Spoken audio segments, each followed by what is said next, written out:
La Côte d'Ivoire et le Mali évacuent ce samedi 300 de leurs ressortissants de Tunisie sur fond de climat délétère suite aux récents propos du président tunisien Kais Saied. Ce dernier a récemment associé l'immigration originaire d'Afrique subsaharienne à une entreprise criminelle visant à changer la composition démographique du pays. Depuis, les actes violents ciblant les ressortissants subsahariens se sont multipliés. Et après le discours du président, nous sommes toujours attaqués. Nous sommes toujours attaqués par la population. Donc nous avons peur. On ne vit plus dans les maisons, nous vivons dans les rues. Quand nous sommes dans les rues aussi, nous sommes attaqués par la population. Donc ce matin, nous sommes rendus ici à l'ambassade. On essaie de voir si on peut nous aider et qu'on puisse retourner chez nous.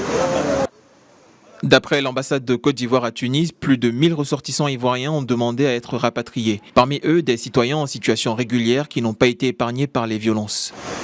On nous a mis au dehors, on ne sait pas pour quelle raison. Voilà notre affaire. Hier nuit, on dormait. Les enfants sont allés tomber sur nous. Pour nous lapider les cailloux, les bois, pour nous massacrer très mal, les couteaux. Bon, on était obligé de se défendre. Après ce matin, on dit qu'on n'a qu'à sortir de la maison. Bon, on ne sait pas où aller. La situation est vraiment critique. Les étudiants et stagiaires ivoiriens, ainsi que les étudiants et stagiaires subsahariens en Tunisie, sont vraiment dans un état de peur. Nous avons un étudiant malien qui s'exprime en langue de son pays, le Bambara, pour faire savoir à ses confrères qu'il a été victime d'agression.